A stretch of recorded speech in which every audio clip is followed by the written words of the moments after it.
I read it like 3 times. I'm good. Okay, your hair looks great. Thank you. Your makeup looks good. So, Okay. Thank you. Are we all good? Perfect. Thank you, everybody, for joining us today. We're going to get started. So, as you know, today, and actually this month, is the start of Domestic Violence Awareness Month. And hopefully we're on the back end of our pandemic. Though the calls that we receive in the hotline have definitely increased and have become more lethal than prior to what we received. I see domestic violence as a continuous pandemic, something that's global. It affects more people than you'll ever know, and even innocent bystanders, such as family members, friends, and also kids that are in the relationship. On average, nearly 20 people per minute are physically abused by an intimate partner in the United States. That equates to more than 10 million women and men every year. 1 in 3 women and 1 in 4 men have experienced some form of physical violence by an intimate partner in their lifetime. In 2020, there were 106,000 domestic violence incidents reported in Florida, and 7,900 of them were right here in Orange County. In 2020, 198 Floridians lost their lives at the hands of their intimate partner, and 18 of those people were right here in Orange County. But we're here. Our shelter's been still operating at 40% capacity to keep survivors and our staff and anybody who comes in safe during the Delta variant. Our hotline is still operating, and we have at least 500 calls a month and just about 6,000 individuals that reach out to us every year on that hotline. But we also know that our emergency shelter and our hotline are only 2 of the many services that we're able to offer people who need help. So we have our court, we have our court accompaniment, we have our injunction for protection attorneys, and we also give legal advice. And with a lot of our other programs, we've seen an increase over the course of COVID of at least 15%. And these are people who are living with their abuser or living on their own who are reaching out for friends to help them and for Harbor House to help them. In addition to our courthouse program, we're offering survivor support groups. We've launched friends and family support groups. We have mental health counseling now, children and youth programs that we've expanded during COVID, and other specialty programs such as financial literacy. Like a lot of other businesses, COVID asked us to evaluate what we were doing well and what we could be doing differently. And our role was to keep people safe when they were living at home. So what we did is that we expanded by offering a text an advocate or a chat with an advocate. But also what we saw is that there are a lot of people who were struggling with what was going on at home as far as financially. And so we were able to start a pantry that was in our outreach offices, 1 in Apopka and 1 in downtown. And we've been able to give away over 900 food bags this past year, hundreds of car seats, and hundreds of strollers. And I don't even know how many diapers, but I know there's been a lot of diapers that we've been able to hand out as well. Harbor House continues to work really closely with law enforcement. That's a relationship we're super proud of, and it's been going on for years. We help out with the sheriff's office. We help out with Orlando Police Department and also the Apopka Police Department. And we work hand in hand with different survivors that actually had law enforcement respond to their home. And that's a program that we're really looking forward to continuing, and also that is also going to be growing with domestic violence calls. We've also had more and more immigrants arriving to our area due to our close proximity to Colombia, Haiti, South America, and Mexico. And there's one thing that I want to say that's incredibly important, is that you can call law enforcement if you want help. You will not get deported because someone is abusing you. And if an abuser is telling you, that's a lie. We are here to help you regardless. And so also law enforcement can help you because each officer is specially trained on how to handle domestic violence calls and incidents. You don't need to be afraid to call, and they will help you. Long after COVID is gone, and I know we want that sooner than later, we're still going to be dealing with domestic violence. So what's the antidote? It's being a community like this where we have no tolerance and we're all banding together to take a stand. Our community is supportive. We are supported by our friends, our family, our neighbors, our coworkers, and we are doing that by knowing the signs and how to best support each other. We are all advocates, not just me and not just everybody standing up here. Harbor House can provide those tools and resources to educate you and your friends and family and employers through Harbor House. All you need to do is call us. Before I invite up Mayor Demings, I want to take you through an exercise. I personally know the survivor who's going to be sharing her story with you, but after seeing her today, she has inspired me. So I'm going to ask everybody to picture for yourself and picture yourself for one moment, young, in love, and about to go on an amazing cross-country journey with this person that you love. This person is smart, this person is articulate and non-threatening. This is a cross-country journey that will take you into 20 states. It includes backpacking, it includes hiking and camping. And as with every relationship, you have arguments, but your highs are so fun and so high, but the lows are really low and they're dangerously low. To the point where you're left in Moab, Utah, at the edge of the desert where there are few resources and extreme temperatures. Then you're left without water, hiking in the Badlands where the temperatures were over 100 degrees. Then you're left again on a trail in the Redwood, California area, unknowing where you are. And then again, left in Berkeley, California, wandering the streets for hours before your partner finds you and begs you to get into the car. This might sound a lot familiar with what we've been reporting and what you might have reported when it comes to the Gabby Petito story. Her story has been really difficult for me because I was the girl who was left on the side of the road. I was the girl who was wandering in Berkeley and didn't know what to do. It was being left in dangerous places and being in the car with a man who threatened to drive off a mountain cliff or worse, turn off the headlights at night and just drove recklessly. My abuser's jealousy and our bad fights were a pattern of emotional abuse known as coercive control, the same type of control that happens in intimate partner violence. The difference is that my story is that I came home and I got away from the abuser. I didn't know that it was a dangerous relationship. I thought that it was only a bad relationship. And I want to be able to share that so that more people know what does a dangerous relationship look like.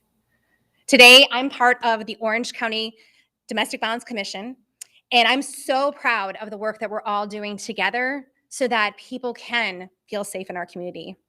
And under Orange County Mayor Demings, we have an amazing group of advocates, survivors, and community members who've worked hard to make the difference in the lives of domestic violence survivors.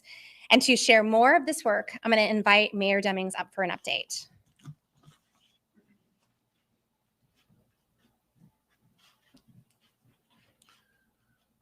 Good afternoon. Thank you, Michelle, for that introduction, and thank you for the heartfelt story that you told about a personal experience. To Sheriff Mina, it's good to be back here in the Sheriff's office. I do recall doing many press briefings right from this podium. But it is my sincere pleasure to join Harbor House and my fellow elected officials today as we recognize Domestic Violence Awareness Month here within Orange County. As has been said, I convened the Domestic Violence Commission in 2019 to address the increase in domestic violence cases that we were seeing at that time. The increase in rates and incidents of domestic violence in Orange County was a problem that we could not ignore. The Honorable Judge Blackwell, the Administrative Circuit Judge of the 9th Judicial Circuit of Florida, and Mr. Dick Batchelor, president of Dick Batchelor Management Group, co-chaired the work of the commission. The commission served in an advisory capacity to assess gaps in services, identify issues, and provide multi-sector recommendations to address the issue of domestic violence affecting our community. The commission consisted of 22 members representing a variety of public sectors to include survivors. The commission held 42 meetings and dedicated over 100 hours of voluntary service to analyze existing processes and resources in order to make recommendations that could better serve victims of domestic violence. The commission proposed 16 recommendations, which were presented and accepted by the Board of County Commission on August the 24th of this year. Today, I am enthusiastic to share an important community message that captures personal stories from individuals who have had life experiences with domestic violence. In a moment, you will listen to heartfelt testimonies of survivors and advocates that illustrate that domestic violence has many forms and can happen to anyone.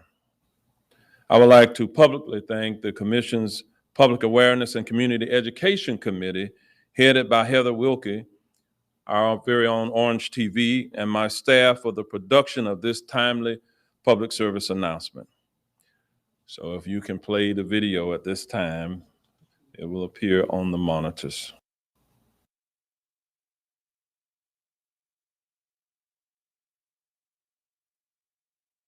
Did you know that spiritual abuse is used to control someone whose faith is very important to them? It took time, but I realized that God loved me more than he hated divorce. And did you know that there is life and love after abuse? ¿Sabías que el silencio le da poder al abusador? Yo sobreviví y ahora vivo feliz. Did you know that one of the main reasons that Asian American Pacific Islander women avoid talking about their intimate partner and sexual violence experiences is due to the fear of bringing shame on their family? It is time to change.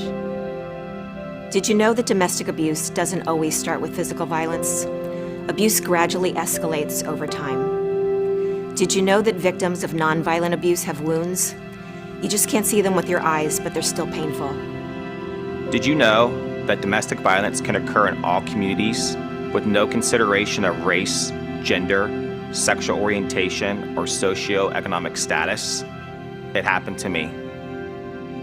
Many times, religious and racial minority communities don't want to speak out because they don't want to further demonize already misunderstood communities. But in fact, domestic violence does not discriminate against race, religion, ethnicity, or culture. Domestic violence affects so many individuals and families. It is vital for our community to work together to put a stop to the violence. There are ways you can help and get involved or assist a friend or family member. Visit the county's website at www.ocfl.net/DVC for information about the Domestic Violence Commission. Together, we can end domestic violence. Juntos podemos acabar con la violencia doméstica. Together, we can end domestic violence. Together, we can end domestic violence. Together, we can end domestic violence. Together, we can end domestic violence. Together, we can end domestic violence.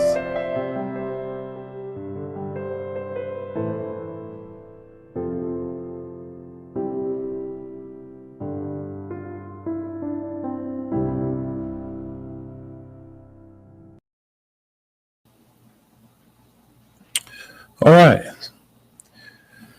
We all recognize the leadership of Ms. Sperzel and the valuable services provided by Harbor House to victims and survivors of domestic violence. It is my pleasure to present to Ms. Sperzel and the dedicated staff of Harbor House of Central Florida a proclamation. And I'm going to read the proclamation and then we'll ask Ms. Sperzel to come forward.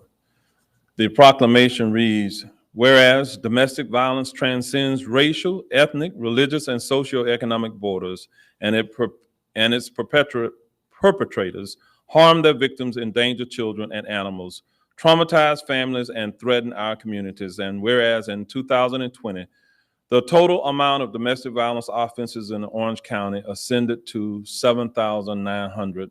And sadly, 18 other domestic violence victims lost their lives as a result of criminal acts committed by their perpetrators. And whereas domestic violence follows a pattern of assault that devastates an individual's dignity, security, and humanity, and children who are abused too often become adults who inflict abuse on others, spurring a tragic cycle of abuse that must be stopped. And whereas breaking this vicious and criminal cycle requires not only the strength of survivors, but also the support and participation of community members. And whereas the Orange County community has responded with domestic violence prevention programs, crisis shelters like Harbor House, counseling, and other support services, and whereas local hospitals, healthcare facilities, and animal shelters also provide crucial services for battered women seeking aid for injuries and associated medical problems, and whereas Domestic Violence Awareness Month is a time to reflect on the responsibilities of communities and residents to build healthy, thriving families free from the threat of violence. Now, therefore, I, Jerry L. Demings, by virtue of the authority vested in me as Orange County Mayor, do hereby proclaim the month of October 2021 as Domestic Violence Awareness Month in Orange County, Florida, and encourages residents to take part in the numerous related activities held throughout the community and to further educate themselves on this critical issue, done and ordered this 4th day of October 2021. Again, please join me in thanking Ms. Sperzel and her entire staff for the work that they are doing. Ms. Sperzel, if you'll come forward, and I'll present the proclamation to you.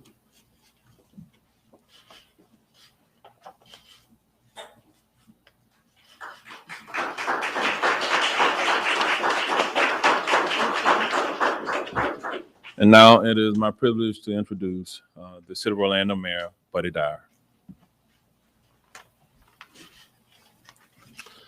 Thank you, Mayor, and thank you, Michelle, for sharing your story. I know even though you've been in this business, in this arena for a while, it's hard when you're sharing your own personal sentiments. So we appreciate that and having it published as an op-ed for everybody to read as well. The city's been a long time supporter and partner with Harbor House, and we are really grateful for all of the work that team does. We believe to stem domestic violence, it takes our entire community coming together and taking a stance. No one should be able to use power and control over another individual to inflict pain, whether it's physical or, as Michelle mentioned, it can simply be mental. So we want to encourage everybody to understand and learn and know the signs that domestic violence is occurring, and to encourage prevention and to assist victims and families. We continue to make our pledge that every victim of domestic violence knows that they're not going to be alone, that we have supportive communities. We're going to support survivors. There's places for them to go and they can return to full and healthy lives. OPD works closely with Harbor House to support those impacted by domestic violence, and Deputy Chief Velez is here. He's going to share more about OPD's perspective in just a moment. But through OPD's work and our funding support and collaboration with Orange County and the Sheriff's Office, we're committed to being there for survivors and preventing domestic violence. So in closing, I want to share that tonight, if you drive through downtown Orlando and visit beautiful downtown Lake Eola Park, the fountain will be purple to recognize Domestic Violence Awareness Month, and the lights will also showcase our advocacy for the safety, justice, and human dignity of domestic violence survivors. Thank you so very much. And now I'd like to call on Orange County Sheriff John Mina.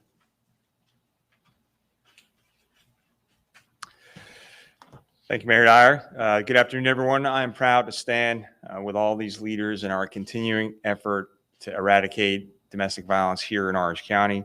As we all know too well, domestic violence is a crime that many times happens in the shadows and behind closed doors.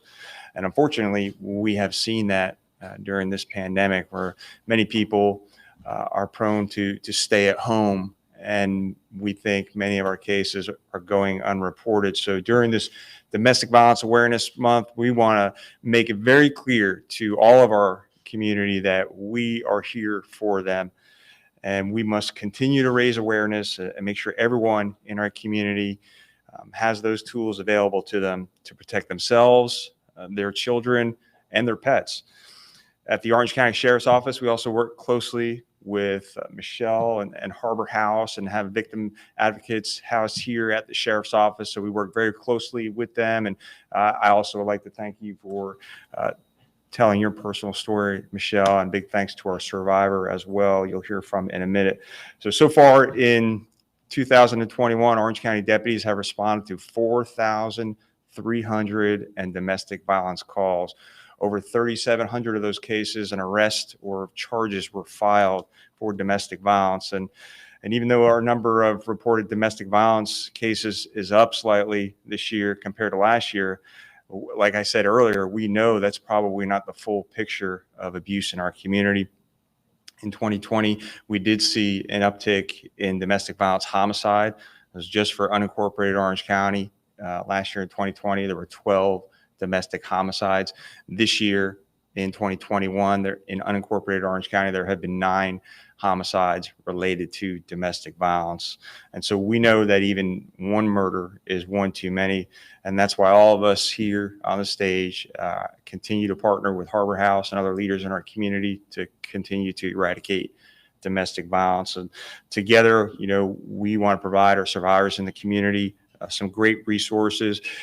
Harbor House has their kennel services, which are vital to survivors who many times don't want to leave their home and leave their pet behind with their abuser. And here at the Sheriff's Office, we are still benefiting from our LIFT transportation, our violence transportation grant, which allows free rides to survivors to go to the Sheriff's Office, to go to court, to get other services, all for free. So we really enjoy that grant and that partnership. Out front, you may see our purple patrol car, and it'll be throughout our community. Our deputies will take turns driving that car to get it to all corners of Orange County to continue to raise awareness for domestic violence, let everyone know we are here to help them. And I would be remiss if I did not thank, we have a number of detectives from Orange County Sheriff's Office and victim advocates who work these cases every single day, and they are so committed to this cause and to eradicating domestic violence. And I also want to reiterate what Michelle said about those in our community who may be immigrants. That's not our function at the Sheriff's Office. We don't care about your immigration status.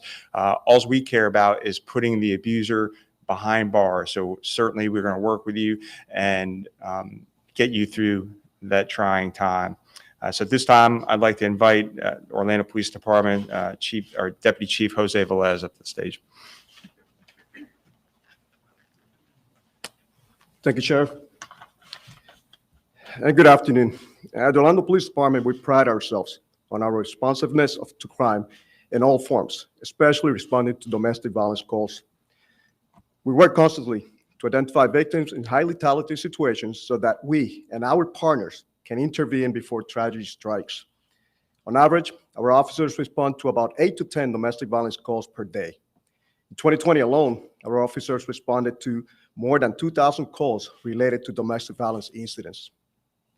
This does not take into account the many incidents never reported to the police.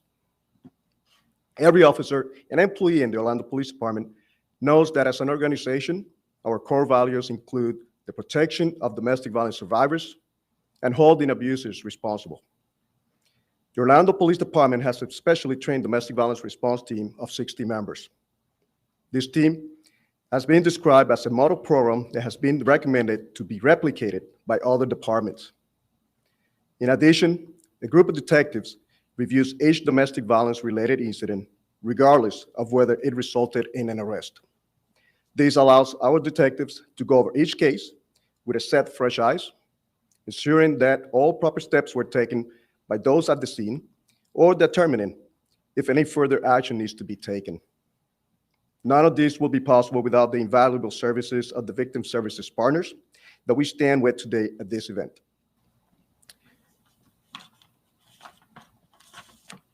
Today, our officers and detectives witness to be the benefits of having a Harbor House advocate readily available at our headquarters, whose expertise and resources have proved to be vital to building relationships with survivors and connected them with resources.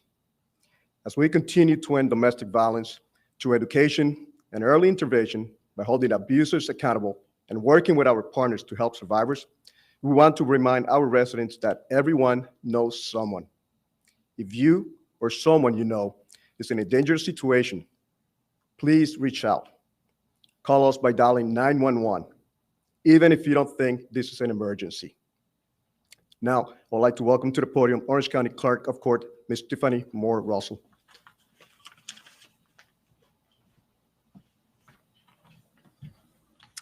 Thank you for the opportunity to be here today.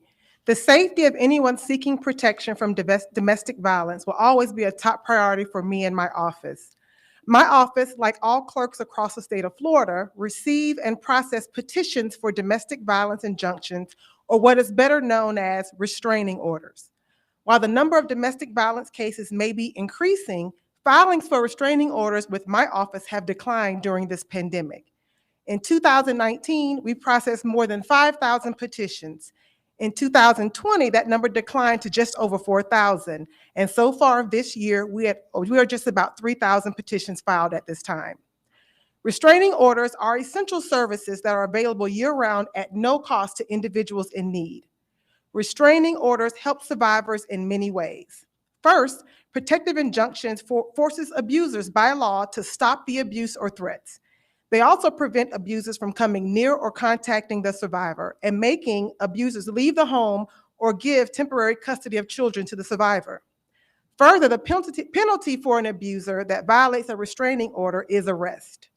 In Florida, an injunction is processed in 2 steps. First, the individuals must file a temporary injunction for immediate protection by filing the appropriate paperwork with my office. The court will then schedule a hearing for a final injunction to establish more permanent protections. In Orange County, a restraining order may be filed at the downtown courthouse in Suite 320, Monday through Friday, physically from 7:30 a.m. to 4 p.m. However, you can also file anytime, day or night, online on the Florida Court's e-filing portal. You can visit the portal and get more information on how to file by visiting my website at myorangeclerk.com. Keep in mind, there are 5 different types of restraining orders. Those 5 are domestic violence, sexual violence, dating violence, repeat violence, and stalking. Now, I'm not going to share with you details on the different ways of filing your injunction and knowing how to file it, but I will invite you to join me and Harbor House and the Orlando Police Department with our annual online domestic violence webinar, which will be held on October 26th. And it's a way for us to recognize clerks against domestic violence. And again, you can register and get information on my website at myorangeclerk.com. And again, that webinar will be October 26th. And please remember that my office and our deputy clerks stand ready to assist anyone in need of seeking a protection order. And now I will call up our state attorney, Monique Worrell.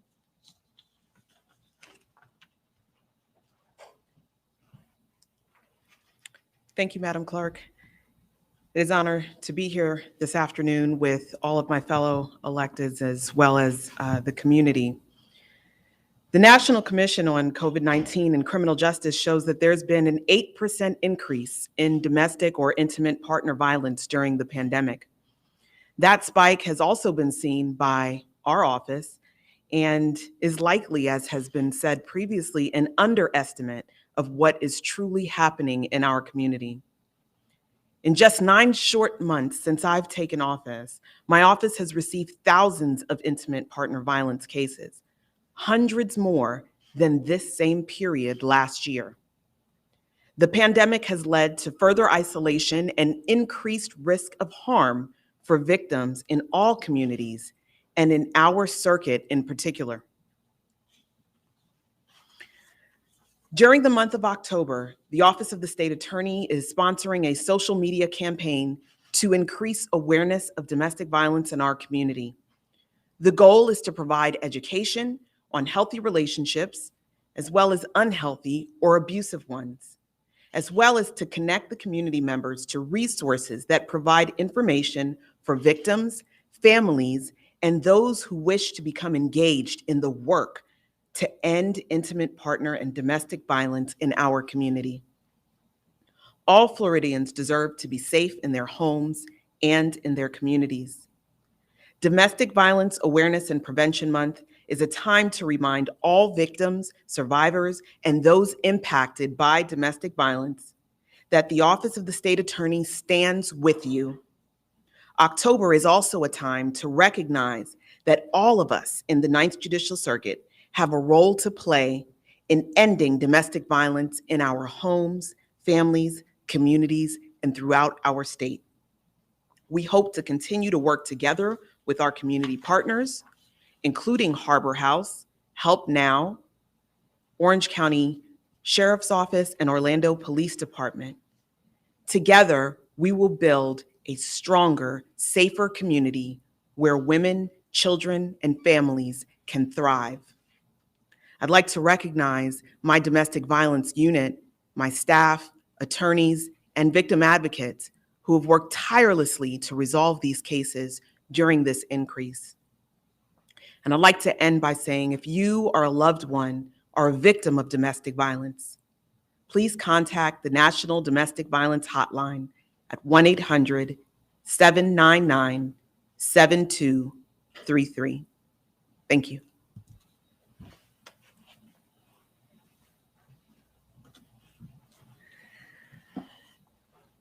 You've heard from the top officials in our community that we all continue to be here to help support survivors of domestic violence. And in our community, there is no tolerance. Finally, I want to introduce you to a survivor that came into our temporary emergency shelter at the start of the pandemic. She transitioned into our extended shelter stay. She was able to get her son back and has now found safe and permanent housing for both of them. She's living free from violence, and she's on the other side. Before she looks to come to up here with me, I just want to say personally, she is so amazing. She's amazingly brave, and her abuser is incarcerated, and he's in another Florida county, so she is safe here today. So you are free to actually keep your cameras on, unlike sometimes when we ask you to turn them off when we have a survivor speak. So I'm going to introduce you to Olivia. Thank you.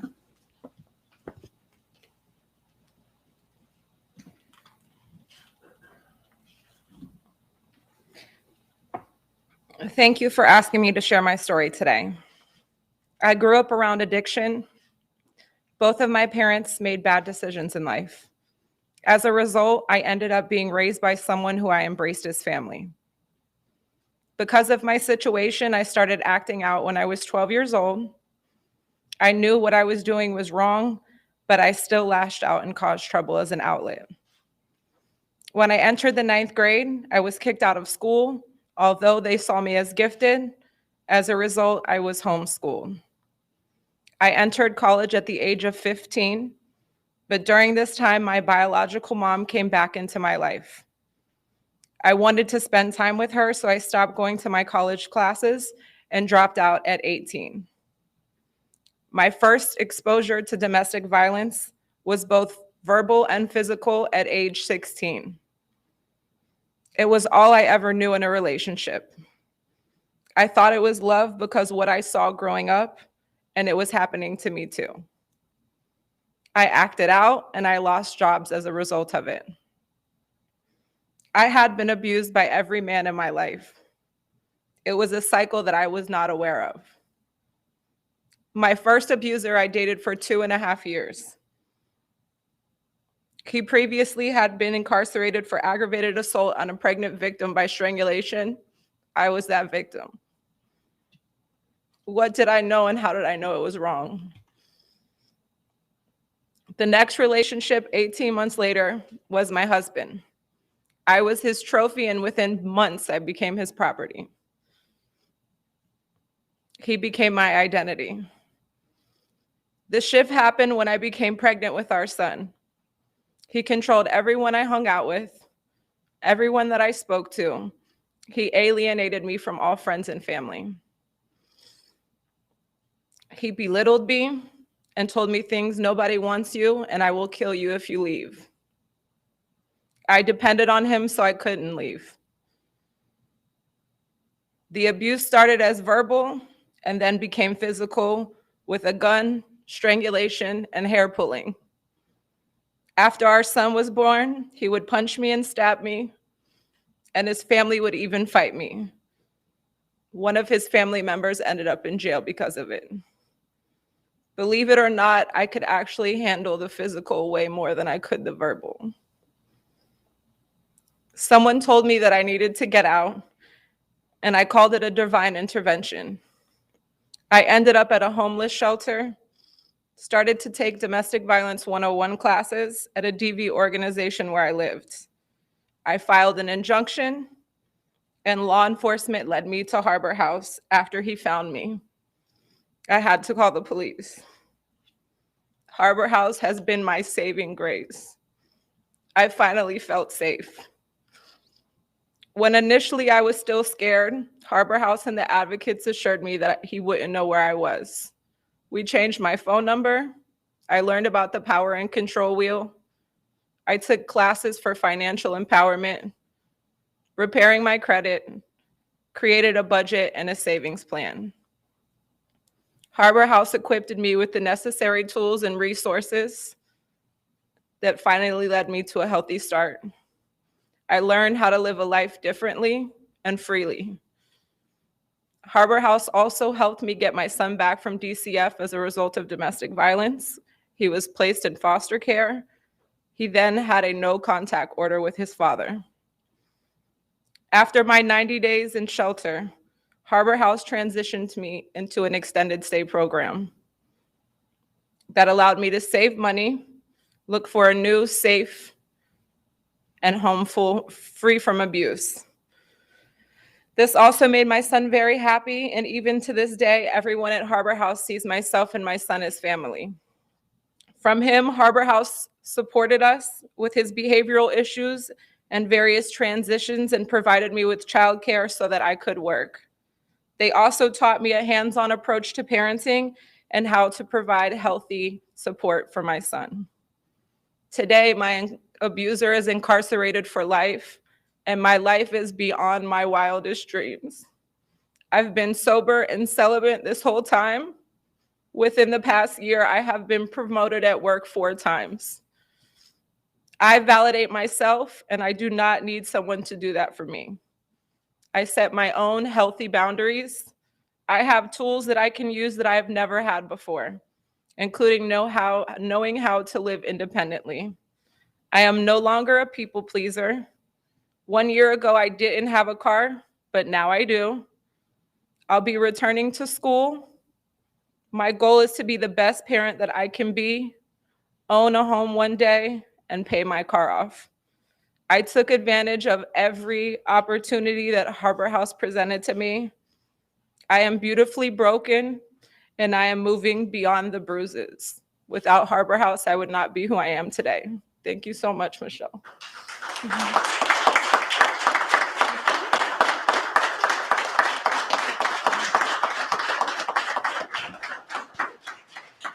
It's so hard when she's telling her story not to be the cheerleader in the back being like, yeah, you did that. And you did it. We just helped, but that was, and it continues to be all you, all you.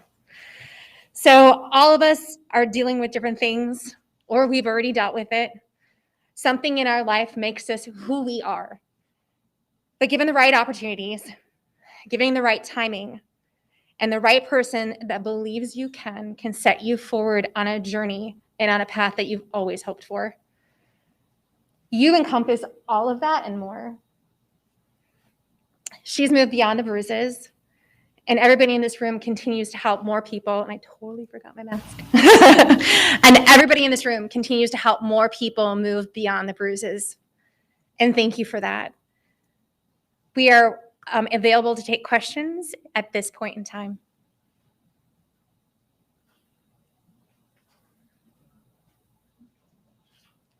Yes. Just a clarification, I don't know if this is for State Attorney Burrell or the Sheriff or the Deputy Chief, but we got the stat from the clerk's office too on those filed injunctions, and yet it was up in 2019 and it went down this year, and then it's on track to go back up this year. Do you think that was more of a product of people just not reporting it? Because those are reported injunctions. Yes, absolutely. I think several of us have stated that we believe because of the pandemic, more people working from home, more people doing meetings via Zoom, and you think about it, those people who may be victims aren't coming to work with the bruises. Their coworkers aren't seeing them face to face. They're not seeing them, hiding in the corner, maybe crying and at their desk. They're just seeing them via Zoom. We definitely think that plays a huge role in that dip in numbers of cases, arrests, and injunctions.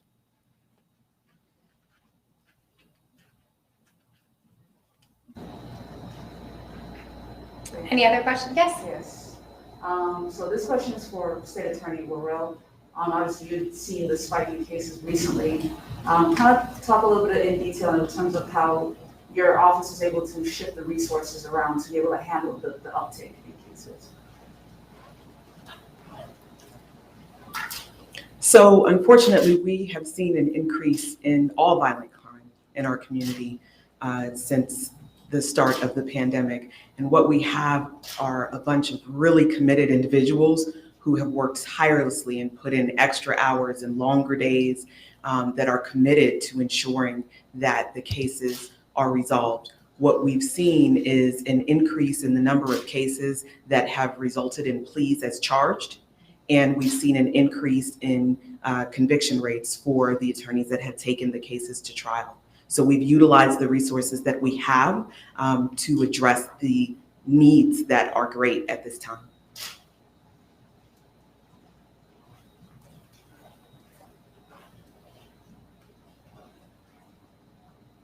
All right. So our dignitaries have all created their own I am statements in support of domestic violence survivors, and I'm going to ask them to write on the banner at this time.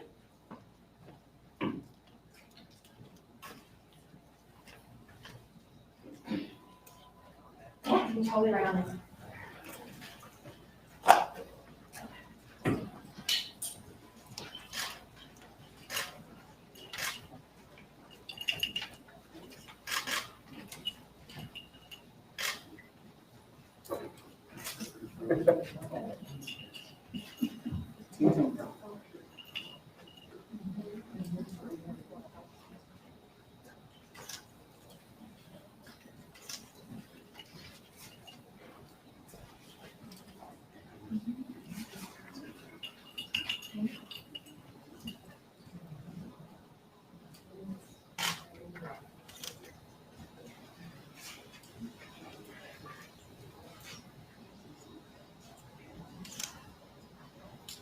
And so while they're doing this, starting tonight, there's going to be 7 assets within the city of Orlando, as well as the Advent Health Tower, that will be lit purple to commemorate Domestic Violence Awareness Month.